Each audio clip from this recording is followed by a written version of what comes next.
Okay, this next story is simultaneously major breaking news and completely obvious and unsurprising to anybody who's been paying attention. Yesterday, Lieutenant Colonel Alexander Vindman testified before Trump impeachment investigators. Vindman is this National Security Council top Ukraine expert that has been embroiled in the Ukraine fiasco of Donald Trump and that July 25 phone call. And he testified that references to Joe Biden were removed proactively from the so-called transcript of that phone call between Donald Trump and the Ukrainian President Zelensky. This is a major claim. This is massively important on a substantive level, but it is also exactly what any sensible person thought was going on from the second Trump said they were going to be releasing a transcript. Trump called it a word-for-word transcript, but what the White House released from the July 25 phone call was a sampling of things that were reportedly said. Remember, it was a 30-minute phone call.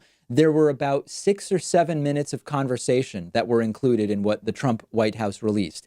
Even if you assume that that was doubled in how much time it took up because of live translation back and forth for Trump and Zelensky, there is still obviously a lot missing from that phone call. We knew this the second we looked at the so-called transcript. And now Lieutenant Colonel Vindman says, this is what went down. Vindman says he tried to change the transcript to include Trump telling Zelensky that there are Biden tapes, for example. That was allegedly one of those mysterious ellipses that I pointed out in the transcript, which we believe represent removed parts of the conversation. The White House claims, nah, those ellipses don't mean that.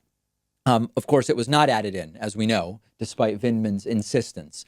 Vindman wanted the transcript edited to show that Burisma was mentioned, the company that hired Hunter Biden.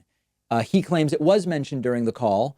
No can do, not putting that in the transcript we're releasing either. So let's be clear. Is this the smoking gun? It's not. It's not. And you have Democrats and Republicans and Vindman all saying, listen, the general tenor of the transcript, which was really a summary, is mostly accurate.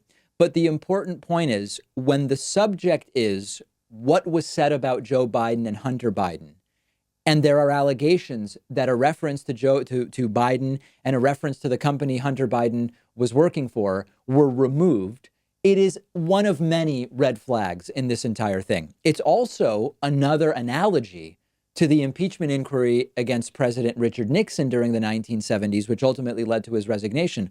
Harvard law professor Lawrence Tribe mentioned the Nixon tapes and Nixon's effort to hide the most incriminating parts of those tapes. And you may know this, you may recall if you were around at the time or you may have read about it, there was a very controversial 18-and-a-half-minute gap that was found in one of the Nixon tapes. Eventually, Nixon's personal secretary took responsibility for that missing part, saying she accidentally deleted it.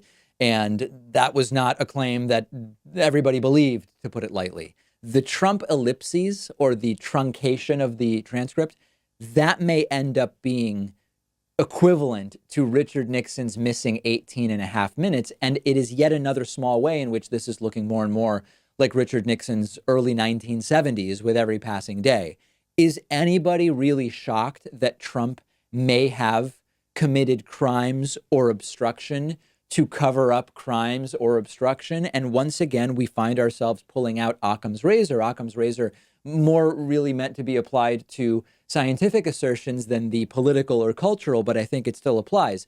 Either Trump is lying to cover up corruption, okay, or we have a Purple Heart military veteran who happens to be a Ukrainian double agent spy who's involved in one of the most incredible cover-ups ever to cover up the fact that he is actually a spy and is making false claims under oath about what he saw in relation to that July 25 phone call. Hard to say which is more likely. Oh, well, Trump constantly tries to cover up his wrongdoing and distract or suppress it. So I know for me, which is the most likely scenario. Unfortunately, seems like for many Trumpists, they're having a hard time figuring out which is most likely. Occam's razor seems to have been completely thrown out the window as a concept for Trumpists as part of their package of weaponized ignorance and cognitive dissonance that has become basically their operational status quo in the Trump era.